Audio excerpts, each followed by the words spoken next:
susuk siam. Aku listkan dulu supaya korang tahu wataknya dan tak adalah peningkan nanti. Nur sebagai pelacur, Kamal suami pelacur, Ustaz pengubatan Islam. Okey, ni nama-nama watak. Okey, Nur ni adalah seorang pelacur di Kuala Lumpur. Cantik, tinggi dan nampak sopan je. Tapi dia bukan pelacur yang biasa-biasa. Kelas atasan tau. Dia layan VVIP sahaja. Bukan jenis lorong punya. Disebabkan dia pelacur VVIP, jadi dia kenalah jaga saham. Bermulalah kisah gila duit. Dia nak buat orang gilakan dia. Jadi dia bolehlah dapat apa yang dia nak. Dia pun pergi siam dan ambil susuk di sana. Bukan susuk cantik je weh. Segala jenis susuk yang mana tak tahu, banyak jenis yang dia ambil. Pertama, susuk cantik, susuk nafsu, susuk pengasih dan lain-lain. Selepas tu kehidupan dia berubah. Dia makin ramai pelanggan. Semua VVIP nakkan dia. Dia boleh layan lebih 5 orang dalam satu hari tanpa rehat, tanpa penat. Dia dapat semua yang dia nak. Dia puas, dia enjoy. Semua bila tengok dia akan cair bak lilin. Apa je yang dia cakap dan dia minta, mesti semua akan dapat. Memang bos jaga elok lah. Sampai ada yang tergila-gilakan siap ajak kahwin.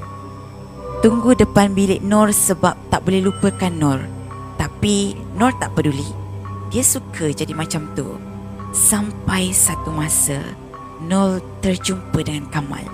Kamal pernah jadi pelanggan Nur dan Kamal pun tergila-gilakan Nur. Tapi kali ni Nur pun ada perasaan pada Kamal. Jadi dia lebihkan Kamal daripada VVIP yang lain. Sampai Kamal ajak Nur kahwin dan tinggalkan kerja tu. Mula-mula Nur tak nak. Tapi sebab dah jatuh cinta dengan Kamal, Nur setuju untuk berhenti dan berkahwin dengan Kamal. Dia orang kahwin guys. Tak ada siapa boleh halang Nur berhenti. Padahal dia antara yang ramai customer. Tapi bos setuju je sebab dia nak belah kan. Dia tak pernah cerita dekat Kamal yang dia pakai susuk semua. Sebab Nur takut Kamal tak boleh terima dia. Tapi benda ni terbongkar sebab dia orang bersama. Nur punya tenaga lain macam. Sampai Kamal dah tak boleh nak layan. Yelah, Nur selalunya sehari boleh lebih 5 orang. Ni Kamal seorang. Jadi Nur kesiankan Kamal. Dia mula ceritakan semua. Kamal terkejut. Tapi dia tak marah. Dia ajak Nur pergi buang susuk tu. So diorang pun pergi jumpa dengan sepasang suami isteri yang buat perubatan Islam. Startlah babak kedua. Proses diorang nak buang semua susuk tu. Susuk tu Nur pakai di seluruh tubuh dia. Ustaz tanya, kamu pakai di bahagian mana je? Kau tahu jawapan Nur apa? Saya pakai di seluruh tubuh saya Ustazah. Cuma yang bezanya berapa banyak di setiap bahagian dan isi susuk tu. Ustazah terdiam. Kau gila ke nak buang satu pun susah? Ni seluruh badan. Ustazah tanya lagi. Antara yang paling banyak di mana dan apa isinya? Nur jawab, di muka, seluruh muka untuk cantik dan buat orang terkoda bila tengok saya. Di kemaluan untuk buat saya jadi kuat dan bertenaga luar biasa. Dan di setiap nafsu saya. So, bila Ustazah scan, tak silap lebih daripada 100 susuk. Bukan jarum je, ada daripada belian, emas, tembaga dan banyak lagi. Tapi tak semua boleh nampak. ada beberapa orang je boleh nampak masa ustazah tu keluarkan. Kau bayangkan, Nur dan Kamal tidur rumah ustazah tu sebulan kurang. Dari sebelum puasa sampai seminggu sebelum raya, baru dia boleh balik. Betapa lamanya proses tu.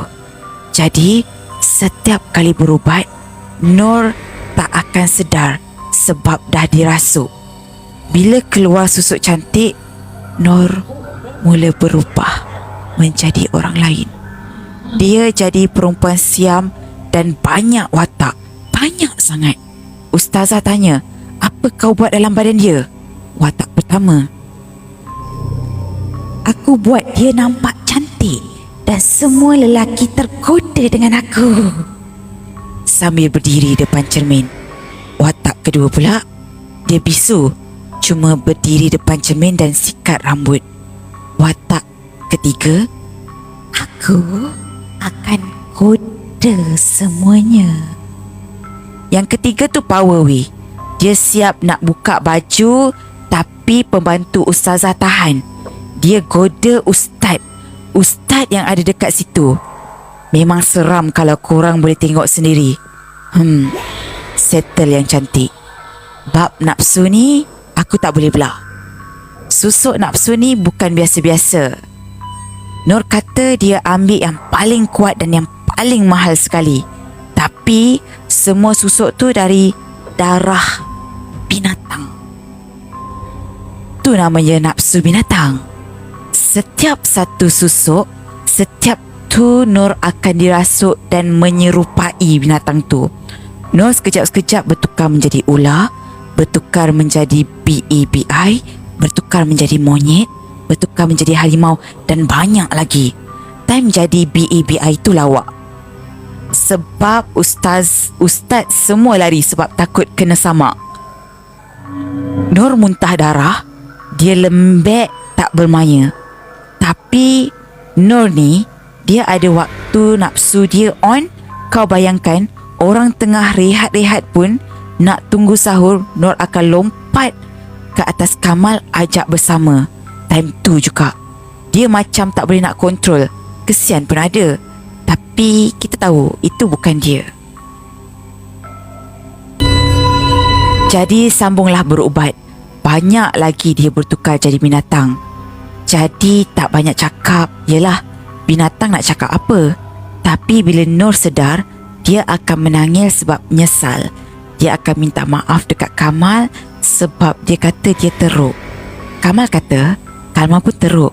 Ini semua dugaan sebab kita pernah lalai dulu. Aku sayang kau Nur. Kita buang semua ni, lepas tu kita mulakan hidup baru. Nasib baik si Kamal ni baik. Dan yang paling last sekali, dia pakai susuk ratu ular. Susuk paling mahal dalam banyak-banyak. Dan yang paling susah nak dikeluarkan. Sebab ada nenek kebayan yang jaga ular tu.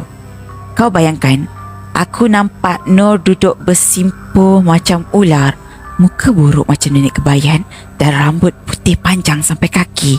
Dia gelak. Kalau nak aku keluar, bunuh aku. Tapi kesianlah tengok Nur masa ni. Dia baru sedar, baru nak minum air.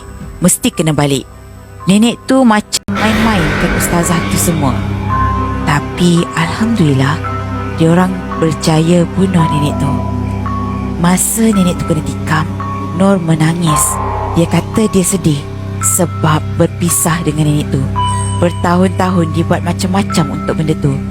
Kalau nak susuk tu segar, Nur memang setiap hari kena bersama.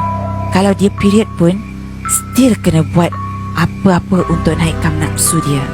Lepas tu, susuk dah dikeluarkan, barulah nampak Nur yang sebenar.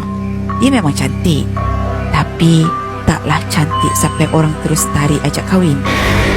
Tapi lepas dia balik rumah, still kena ganggu juga. Cuma tak adalah teruk sangat. Dia kena sebab dia tak boleh kontrol nafsu dia sendiri.